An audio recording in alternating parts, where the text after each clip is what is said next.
It might be a beloved sport on the West Coast, but here in Vermont, volleyball isn't taken as seriously. After people see us play, they're like, oh, you guys are real athletes. And it's like, yeah, we're real athletes. Yeah, let's go.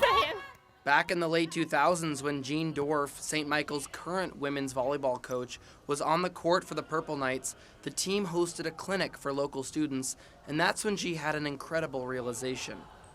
This is the first time most of these young kids have ever seen the sport of volleyball or have ever touched a volleyball. That was so different from the way that I had grown up. But the Vermont Principals Association didn't recognize volleyball as a sanctioned high school varsity sport until 2016.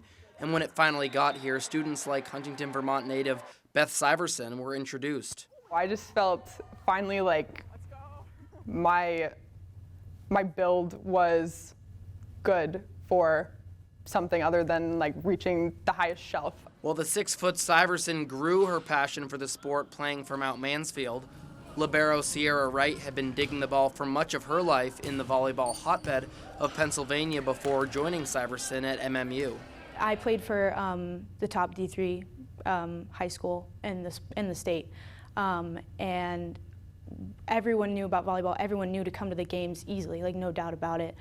The stands are packed, and that switched to here where it was just barely kind of sparking light on the sport, and it was pretty new. When it came to a student section, we did not have one at all. It was always empty. Wright brought her years of experience to the Cougars sideline, and 6 years later, volleyball has begun to thrive in the Green Mountain State. I think if people would just take the time to come to just one game and see like the energy and the excitement that we have on the court, it'll easily flip your mindset and you'll want to come to another game. Between boys and girls, 29 varsity volleyball teams exist, We're really excited to see how it's growing. leading to recent thrilling playoff moments. Our championships last weekend showed that there's a lot of interest in it. And having the championships in the same spot that the Purple Knights volleyball team plays was purposeful.